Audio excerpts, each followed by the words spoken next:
7th ஸ்டாண்டர்டில் எங்கள் தமிழ் அப்படின்னு ஒரு லெசன் இருக்குது. அதை எழுதினவர் யாருன்னு பாருங்களேன், நாமக்கல்லார். ஓகேவா, எங்கள் தமிழ்ங்கிற பாடம் நாமக்கல்லார்.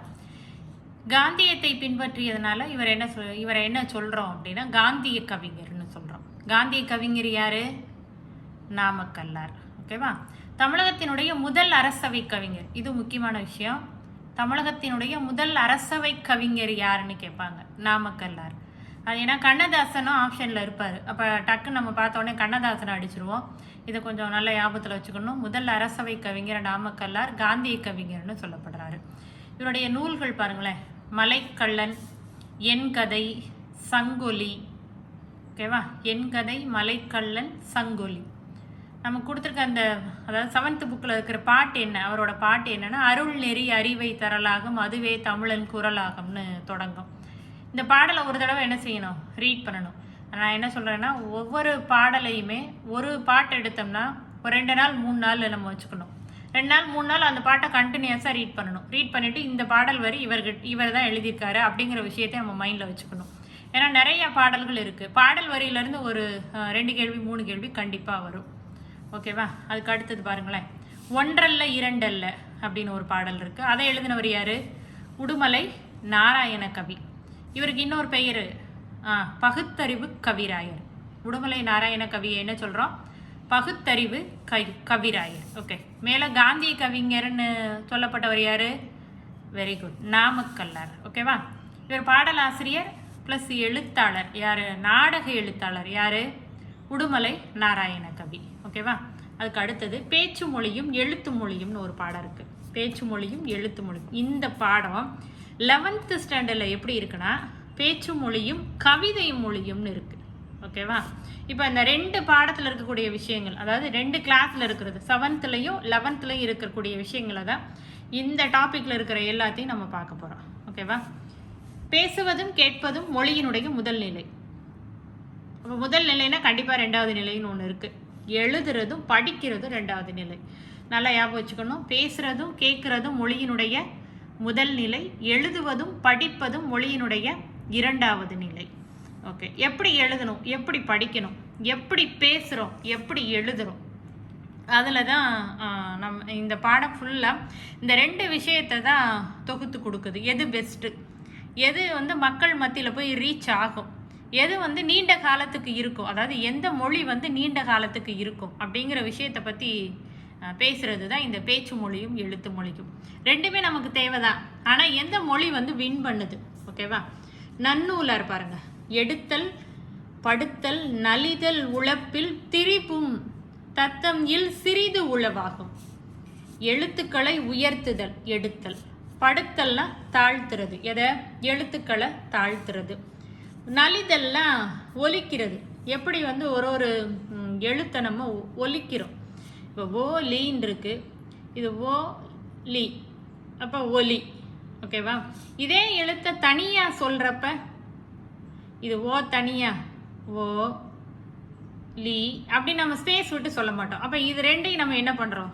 சேர்க்குறோம். ஓகேவா, அப்போ இந்த 2 எழுத்தையும் சேர்க்குறப்ப தான் நமக்கு ஒரு வார்த்தையினுடைய உச்சரிப்பு நமக்கு கிடைக்குது. அப்போ இந்த ஒலிப்பு முறையில் இருக்கக்கூடிய வேறுபாடுகள் என்னென்ன? ஓகேவா, அப்போ ஒவ்வொரு எழுத்துக்கும் ஒலிப்பு முறையில் வேறுபாடு இருக்குது. சரியா, அப்போ எழுத்துக்களை உயர்த்தி தாழ்த்தி நடுத்தரமாக ஒலித்தலின் போது ஒலிப்பு வேறுபாடு உண்டுன்னு சொல்கிறாரு. ஓகே, எழுத்துக்கள் பிறக்கும் போது தங்களுக்குள் மிகச்சிறிய ஒலி வேறுபாடுகளை கொண்டிருக்கின்றது. இப்போ நான் மேலே சொன்னேன்ல, ஒரு எழுத்துக்கும் ஒலிப்பு முறையில் இத் அப்படின்னா இது இத், மேலே அந்த நாக்கை மேலே கீழே இறக்கி இத் இத்.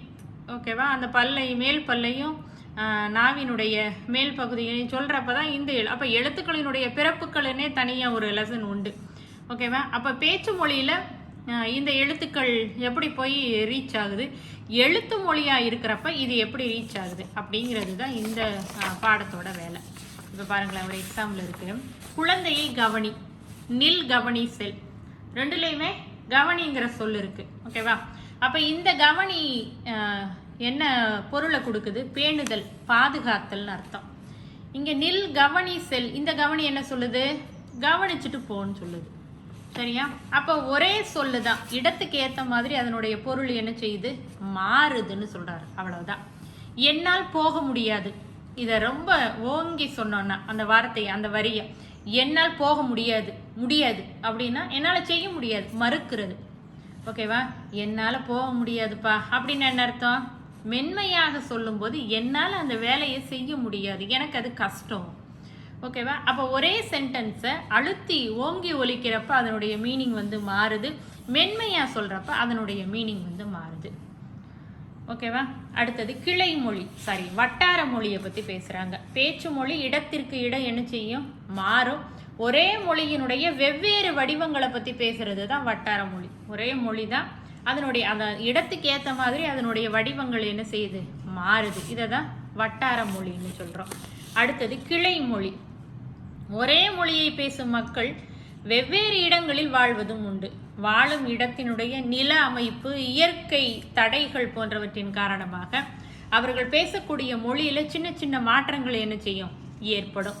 ஆக அவங்களுக்கு இடையேயான தொடர்பு குறையும் போது இந்த மாற்றங்கள் என்ன செய்யும், புதிய பகுதியாக, புதிய ஒரு மொழியாக பிரியும். இந்த புதிய மொழியை தான் என்ன செய்கிறோம், கிளை மொழின்னு சொல்கிறோம். ஒரே மொழி தான், ஆனால் வெவ்வேறு இடங்களில் போய் வாழ்கிறப்ப, இப்போ நம்ம இருக்கக்கூடிய இடம் எல்லாமே இந்தியா தான். இந்தியாவுக்குள்ளே தமிழகத்துக்குள்ளே இருக்கும். தமிழகத்துக்குள்ளே வடபகுதியில் ஒரு மாதிரியும் தென்பகுதியில் ஒரு மாதிரியும் பேச்சு முறை என்ன செய்து இருக்குது. சென்னை தமிழ் வேறு மாதிரி இருக்கும். ஓகேவா? தஞ்சை தமிழ் வேறு மாதிரி இருக்கும்.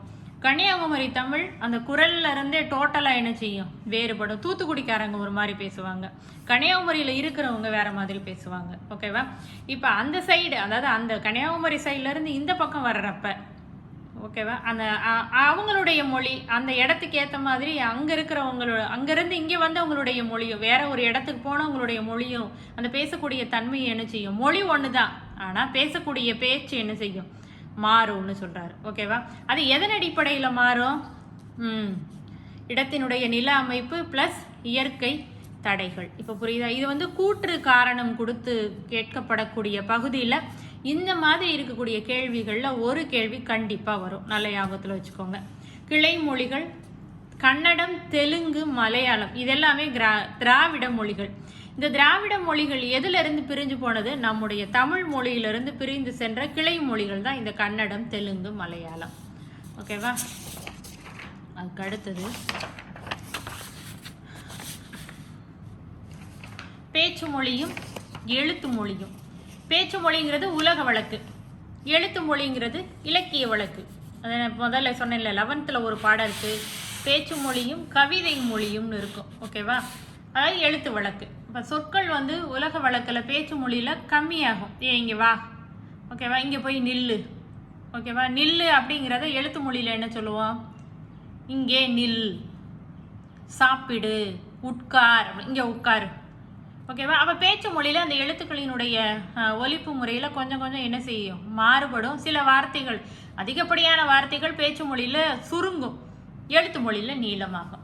அதாவது நீளமாக சில நேரம் பேசணும்னா எதுக்கு இப்படி எழுதுகிற மாதிரி நீட்டி பேசுகிற, சுருக்கமாக பேசு அப்படின்னு சொல்லுவோம். ஓகேவா? அதான் என்ன சொல்கிறாரு, உலக வழக்குன்னு சொல்கிறார். அதுதான் பேச்சு மொழி. எழுத்து மொழினா பாடல் வரி, இலக்கிய வழக்கு. ஓகேவா?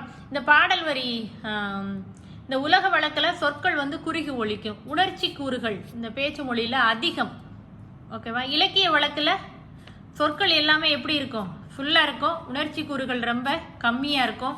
உடல் மொழி, குரல் ஏற்றத்தாழ்வுகளாக அங்கே வேலையே கிடையாது. ஓகேவா? சிந்தித்து எழுதுவதால் பிழை ஏற்பட்டாலும் இந்த எழுத்து மொழியில் என்ன செய்ய முடியும், நம்மளால் திருத்த முடியும். ஆனால் பேச்சு மொழியில் அப்படி கிடையாது. பேசுறதுக்கு முன்னாடி என்ன பேசுகிறோம் அப்படிங்கிறத தெரிஞ்சுக்கிட்டு